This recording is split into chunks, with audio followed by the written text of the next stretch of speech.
यही है कि खाने के अंदर अगर कोई ऐब देखो तो उसको बयान नहीं करना चाहिए। अगर पसंद आए तो खा ले और ना पसंद आए तो वैसे ही छोड़ दे। नबी करीम सल्लल्लाहु अलैहि वसल्लम की सुन्नत ये है।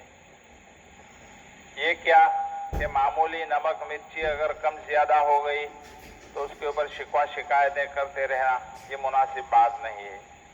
खाने की नेमत और हमारा तर्ज अमल क्या होना चाहिए, ये बात बयान कर रहे थे कि खाना अल्लाह ताला की नेमत और अतिया है, उसका दिया हुआ रिज्क है, उसमें बड़ी मसलहतें हैं।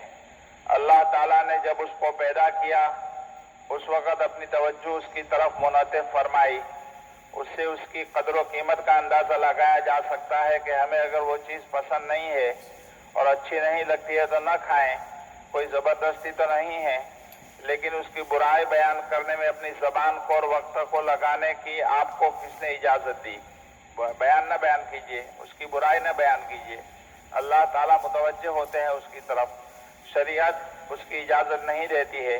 नबी करीम सल्लल्लाहु अलैहि वसल्लम का मामूल बताया कि आपको अगर वो चीज़ पसंद आती तो खा लेते और अगर पसंद नहीं आती तो छोड़ देते थे। इस्लाम ने यही तालीम दी है कि खाने पीने की चीज़ें अल्लाह ताला का रिज़्क है, उसकी कदर और ताज़ीम करनी चाहिए, अदब करना चाहिए। आजकल तो खाने की ऐसी बेइज्जती होती है कि अल्लाह की पनाह, जो खाना बचता है उसको लोग कूड़ेदान में डाल देते हैं। खासकर होटलों में और दावतों में तो बड़ी बेदर्दी और बेरहमी के साथ खाने को ज़ाय और बर्बाद किया जाता है, हालांकि शरीयत उसकी इजाज़त नहीं देती। एक आक दाना अल्लाह ताला की नेमत है और बहुत ही कीमती है। खास करके अरब ममालिक में जिनको अल्लाह ताला ने दौलत की फरावानी से नवाजा है, वहाँ होटलों में इस कदर ज़्यादा खाना बेकार और कचरा बासुरा के अंदर चला जाता है कि तरस आता है।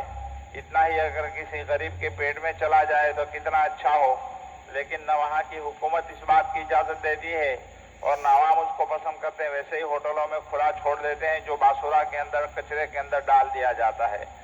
मुफ्ती मोहम्मद शफी साहब रहमतुल्लाह अलैह, मुफ्ती तकी साहब के वालिद साहब जो हैं, वो एक वाक़या बयान करते हैं कि हमारे बुजुर्गों में हज़रत मौलाना सैयद असगर हुसैन साहब गुजरे हैं दारुल उलूम देवबंद में, जो मियाँ साहब के नाम से मशहूर थे। रांदेर ही में उनका मज़ार भी है। बाद में हमारे मदारिस में सुनन अबू दाऊद पढ़ाई जाती है, आमतौर पर उसकी सनद में जहाँ मियाँ साहब आते हैं। मुफ्ती साहब फरमाते हैं कि एक मरतबा उनके यहाँ गया, खाने का वक़्त हुआ तो उन्होंने कहा आप भी खाने में शरीक हो जाइए। हम खाने के लिए बैठे, जब हम खाने से फारिग हुए तो मुफ्ती साहब फरमाते हैं तो मैं दस्तरखान लपेटने लगा ताकि अंदर जो कुछ है उसको बाहर फेंक आऊँ। तो हज़रत मियाँ साहब फरमा रहे हैं, ने फरमाया कि क्या कर रहे हो? मैंने कहा हज़रत दस्तरखान साफ करने के लिए लपेट रहा हूँ। तो मियाँ साहब असगर साहब रहमतुल्लाह अलैह ने फरमाया कि दस्तरखान साफ करना भी आता है?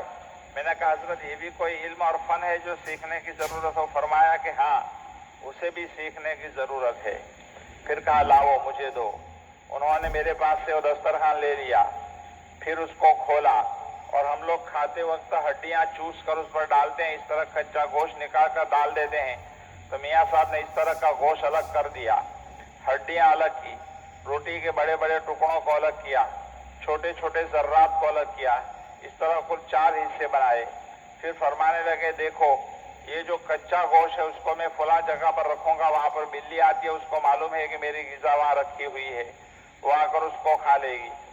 और ये जो हड्डियाँ हैं उसको मैं फला जगह पर रखूंगा, वहाँ पर कुत्ते आते हैं, उनको मालूम है कि यहाँ हमारी ग़िज़ा रखी है, वो आकर खा लेंगे।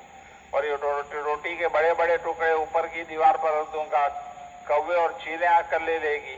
और ये छोटे छोटे जर्रात को घर में जहाँ चूंटियाँ और बिल हैं उनके पास रख दूंगा तो वो खा लेगी।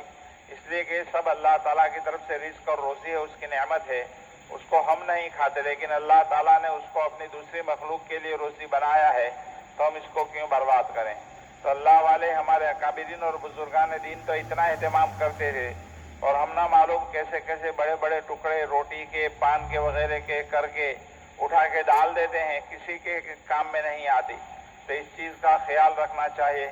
अल्लाह पाक हमें भी तौफीक अता फरमाए और खाने की कदर व मंजिल समझने की, अहमियत समझने की तौफीक अता फरमाए, उसमें ऐब भी नहीं निकालें और बचा कुचा खाना भी दूसरी मखलूक को काम है उस तरफ फ़ायदा पहुँचाने की कोशिश करें।